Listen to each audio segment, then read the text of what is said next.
2000-ൻ്റെ തുടക്കത്തിൽ കൈരളി ചാനൽ ചെറിയ ശ്രീനിയും വലിയ ലോകവും എന്ന ടെലിവിഷൻ പ്രോഗ്രാം തുടങ്ങി. അതിന് പ്രേക്ഷകർ നല്ല സ്വീകരണമാണ് നൽകിയത്. എന്ന് പറഞ്ഞാൽ ഓരോ എപ്പിസോഡിലും മലയാള സിനിമയിൽ അതിന് തൊട്ട് മുമ്പ് ശ്രീനിവാസൻ എന്ന ചലച്ചിത്രകാരൻ കടന്നു വന്ന വഴികളും അദ്ദേഹം കണ്ടുമുട്ടിയ വ്യക്തികളും അദ്ദേഹം പരിചയപ്പെട്ട ചലച്ചിത്ര പ്രവർത്തകരും ഒക്കെ തന്നെയാണ് ആ പ്രോഗ്രാമിൽ നിരന്തരമായി കടന്നു വന്നുകൊണ്ടിരുന്നത്. അങ്ങനെ ഒരിക്കൽ ഞങ്ങൾ മദിരാശിയിലെത്തി. പ്രിയദർശൻ എന്നവിടെയുണ്ട്, അദ്ദേഹത്തിൻ്റെ 24 ഫ്രെയിംസ് എന്ന സ്റ്റുഡിയോയിൽ ഞങ്ങളെത്തി. അപ്പോൾ അവിടെ സിനിമയുടെ ഏതൊക്കെയോ സിനിമകളുടെ എഡിറ്റിംഗ് നടക്കുന്നുണ്ടായിരുന്നു, അതിൻ്റെ പോസ്റ്റ് പ്രൊഡക്ഷൻ കാര്യങ്ങൾ നടക്കുന്നുണ്ടായിരുന്നു. അപ്പോൾ അവിടെ ഞങ്ങൾ സ്റ്റുഡിയോയ്ക്ക് പുറത്ത് ഒരു സ്ഥലത്ത് ക്യാമറയൊക്കെ സെറ്റ് ചെയ്ത് വെച്ചു. 2 ക്യാമറയാണ് ഉണ്ടായിരുന്നത്. ആ ക്യാമറയിൽ പ്രധാനമായിട്ടും എനിക്ക് തോന്നുന്നു ശ്രീകുമാർ, പെരുമ്പടവം ശ്രീകുമാർ എന്നെൻ്റെ സുഹൃത്തും ഉണ്ണി മടവൂരുമായിരുന്നു ക്യാമറ കൈകാര്യം ചെയ്തിരുന്നത്. അവർ രണ്ടുപേരും ക്യാമറയൊക്കെ കൃത്യമായി ഒരു സ്ഥലത്ത് വെച്ച് എല്ലാം സെറ്റ് ചെയ്ത് വെച്ചു. പ്രിയദർശൻ എത്തി, ശ്രീനിവാസനെ കണ്ടു. അവർ തമ്മിൽ ഉള്ള ആത്മബന്ധത്തെക്കുറിച്ച് നമുക്കറിയുന്നതാണ്. ഏറ്റവും ഊഷ്മളമായ സ്നേഹവും സൗഹൃദവും പങ്കുവയ്ക്കുന്ന 2 പേർ. എനിക്ക് തോന്നുന്നു അവർ രണ്ടുപേരും കാണുന്ന നിമിഷം മുതൽ പരസ്പരം സംസാരിക്കുന്നത് കേട്ട് നിന്ന് ഞങ്ങൾ നിരന്തരമായി ചിരിച്ചുകൊണ്ടിരുന്നു. അത് വളരെ ആസൂത്രിതമായി സ്ക്രിപ്റ്റ് വെച്ച് സംസാരിക്കുന്നൊന്നുമല്ല. ശ്രീനിവാസൻ ഒരു കാര്യം പറയും, പ്രിയദർശൻ അപ്പോൾ അതിൻ്റെ കൗണ്ടർ പറയും, തിരിച്ചും അങ്ങനെ സംഭവിക്കും. ഇത് രണ്ടും കേട്ട് നിൽക്കുന്നവരെ സംബന്ധിച്ച് വളരെയേറെ രസകരമായ ഒരു അനുഭവമായിരുന്നു. അപ്പോൾ സ്വാഭാവികമായിട്ടും അവരുടെ സിനിമകളിൽ നമ്മൾ കണ്ടിട്ടുള്ള പല സീനുകളും പല സന്ദർഭങ്ങളും ഓർമ്മ വരും. കാരണം അവർ രണ്ടുപേരും ഉള്ള സ്ഥലത്ത് ഫലിതം അല്ലെങ്കിൽ ഹ്യൂമർ ഒരു അതിഥിയെ പോലെയല്ല, ഒരു നിത്യ സന്ദർശകനായി കടന്നു വരുന്നത് പോലെ നമുക്ക് തോന്നും. കാരണം ഒരു സന്ദർഭത്തിൽ നിന്ന് മറ്റൊരു സന്ദർഭത്തിലേക്ക് കയറുമ്പോൾ നമ്മൾ പൊട്ടിച്ചിരിച്ചുകൊണ്ടിരിക്കും. അതവരുടെ സിനിമയിലും നമ്മൾ കണ്ടിട്ടുള്ളതാണ്. എന്തുമാത്രമല്ല, ഈ ഹ്യൂമർ എന്ന് പറയുന്നത് അത്ര പെട്ടെന്ന് ആസ്വദിക്കാൻ കഴിയുന്നതുമല്ല, പറഞ്ഞു ഫലിപ്പിക്കാൻ കഴിയുന്ന കാര്യവുമല്ല. അതിന് ഇപ്പോൾ വീക്കെൻഡിൻ്റെ ഫലിതം വായിച്ച് നമുക്ക് പൊട്ടിച്ചിരിക്കണമെങ്കിൽ വീക്കെൻഡ് എഴുതുന്ന ആ ഫലിതത്തിൻ്റെ രാഷ്ട്രീയം, അതിൻ്റെ സാമൂഹ്യാവസ്ഥ, ആ കഥാപാത്രത്തിൻ്റെ പ്രത്യേകത, ഇതൊക്കെ നമ്മൾ മനസ്സിലാക്കണം. അതേപോലെ തന്നെയാണ് ശ്രീനിവാസൻ്റെ സിനിമകളിൽ പറയുന്ന പല സംഭാഷണങ്ങളും വളരെ ഹ്യൂമർ സെൻസുള്ള ഒരാൾക്ക് എൻജോയ് ചെയ്യാൻ കഴിയും, വളരെ നന്നായിട്ട് ആസ്വദിക്കാൻ കഴിയും. എന്നാൽ സാധാരണക്കാരായ മനുഷ്യർക്കും ആസ്വദിക്കാൻ കഴിയുന്ന നിരവധി സംഭാഷണങ്ങൾ അദ്ദേഹം എഴുതിയിട്ടുണ്ട്. അദ്ദേഹം എഴുതിയിട്ടുള്ള എത്രയോ സന്ദർഭങ്ങൾ, നമ്മൾ സംഭാഷണങ്ങൾ മലയാളി പിന്നീട് എത്രയോ കാലം പറഞ്ഞു നടന്നിട്ടുണ്ട്. അപ്പോൾ പ്രിയദർശൻ വന്നിരുന്നു. ശ്രീനിവാസനാണ് ഇൻ്റർവ്യൂ ചെയ്യുന്നത്. പ്രിയദർശനെ ഇൻ്റർവ്യൂ ചെയ്യുന്ന ശ്രീനിവാസൻ, ഇത് ഞങ്ങൾക്ക് വളരെ കൗതുകമുള്ള ഒരു കാഴ്ചയായിരുന്നു. അവർ രണ്ടുപേരും വന്ന് നിന്ന് സിഗരറ്റ് വലിച്ചു. കുറേ നേരം സംസാരിച്ചതിന് ശേഷം അവർ 2 കസേരകളിൽ വന്നിരുന്നു. ഞങ്ങൾ ക്യാമറ ഓൺ ചെയ്ത് ഇൻ്റർവ്യൂവിന് വേണ്ടി കാത്തിരിക്കുകയാണ്. സ്വാഭാവികമായിട്ടും ശ്രീനിവാസൻ ആ ഇൻ്റർവ്യൂവിൽ പ്രിയദർശനെക്കുറിച്ച് ആമുഖമായിട്ട് ചില നല്ല വാക്കുകൾ പറഞ്ഞു.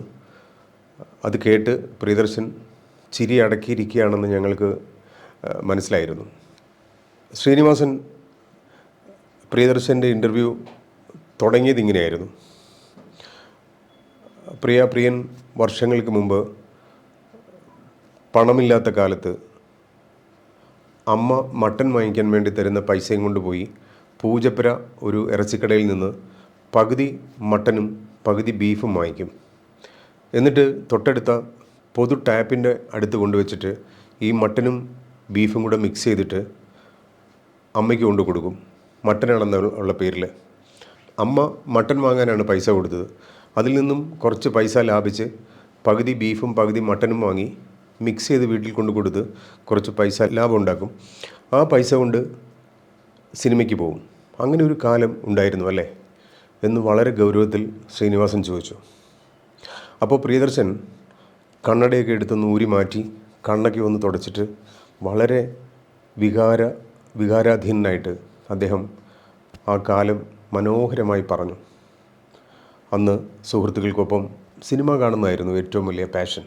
പക്ഷേ അതിന് ആവശ്യത്തിന് പണമില്ല.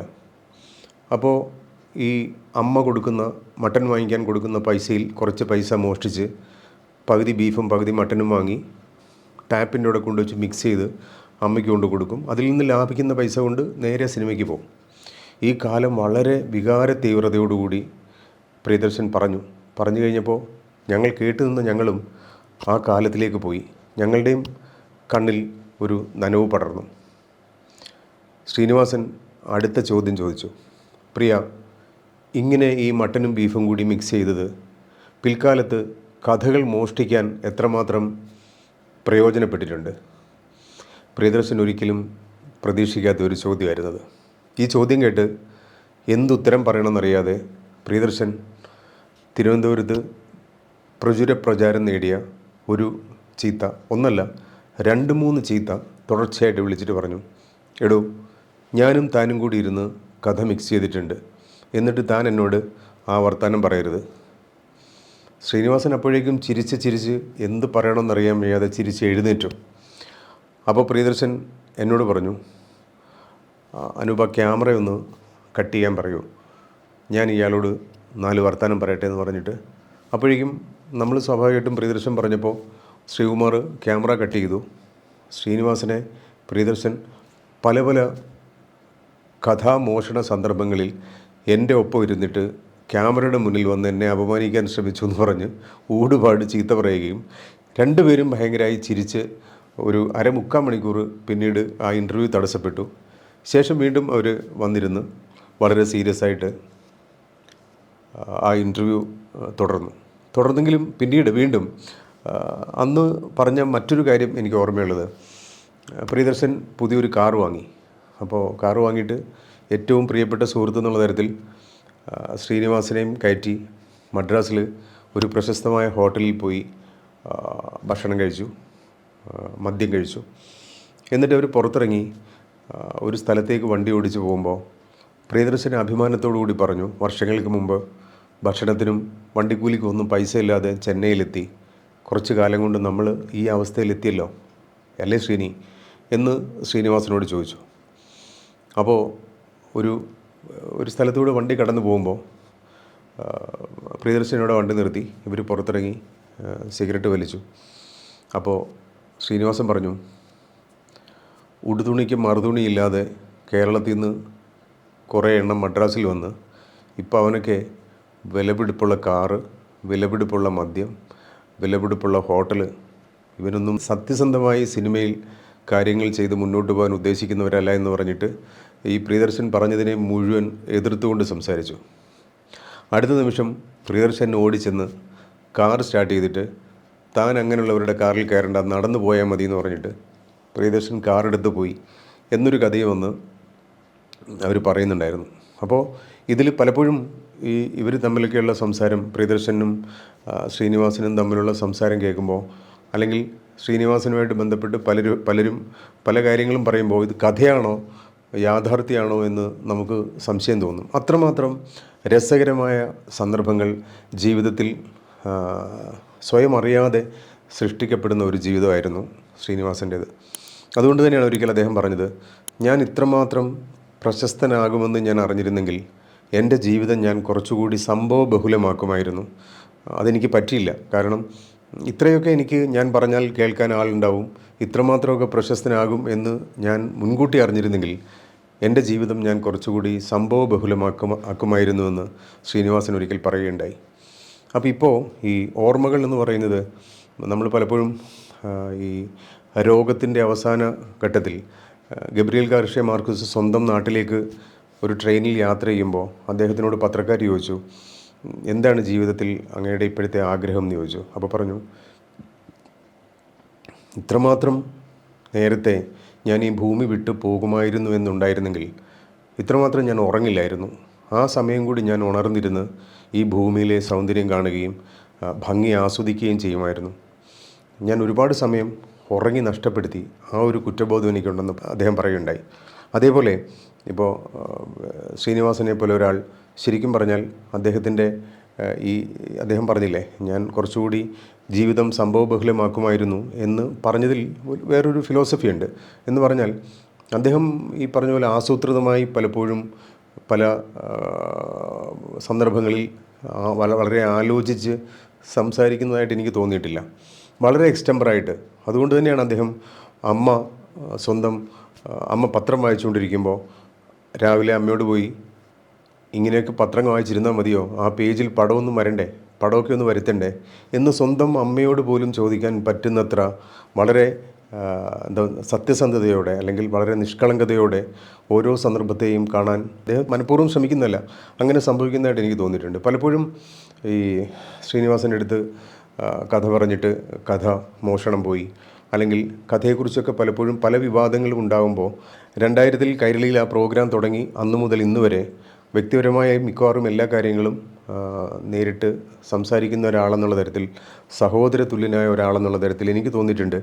അദ്ദേഹം ആരുടെയെങ്കിലും കഥകൾ മോഷ്ടിക്കാനോ അല്ലെങ്കിൽ ആരെങ്കിലും എഴുതിയ കഥകൾ സ്വന്തമാക്കാനോ ഒന്നും ശ്രമിക്കുന്നതല്ല. പക്ഷേ അദ്ദേഹം അഭിനയവും യാത്രയും ജീവിതത്തിനിടയിൽ നിരവധി പേരുടെ കഥകൾ കേൾക്കുകയും വായിക്കുകയും ഒക്കെ ചെയ്യും. പക്ഷേ അദ്ദേഹം സ്വന്തമായിട്ടൊരു കഥ എഴുതുമ്പോൾ അതിലെ ചില സന്ദർഭങ്ങൾ, ചില മുഹൂർത്തങ്ങൾ ചിലപ്പോൾ അദ്ദേഹം ഉണ്ടാക്കുന്ന കഥയിൽ കടന്നു വരും. അതിപ്പോൾ സ്വാഭാവികമായിട്ടും നമ്മൾ പുസ്തകം വായിക്കുമ്പോൾ അല്ലെങ്കിൽ സിനിമ കാണുമ്പോൾ അല്ലെങ്കിൽ നമ്മൾ മറ്റുള്ളവർ പറഞ്ഞു കേട്ട കഥകളൊക്കെ തന്നെ നമ്മളൊരു രചന നടത്തുമ്പോൾ, നമ്മളൊരു ക്രിയേഷനിലൂടെ കടന്നു പോകുമ്പോൾ ചില മുഹൂർത്തങ്ങൾ നമ്മൾക്ക് ഓർമ്മ വരും.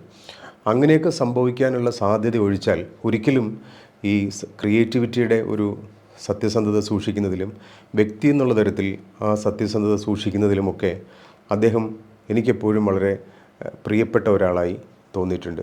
അതുകൊണ്ട് തന്നെയാണ് ശരിക്കും ആദ്യ ദിവസം കണ്ട് പരിചയപ്പെട്ടപ്പോൾ മുതൽ ഏറ്റവും ഒടുവിൽ കണ്ടതുവരെയുള്ള സമയങ്ങളിലൊക്കെ തന്നെ അദ്ദേഹത്തോട് നമുക്ക് ഒരു എന്താ പറയുന്നത്, വളരെ ഹൃദയം കൊണ്ട് ചേർന്ന് നിൽക്കാൻ കഴിയുന്നത്.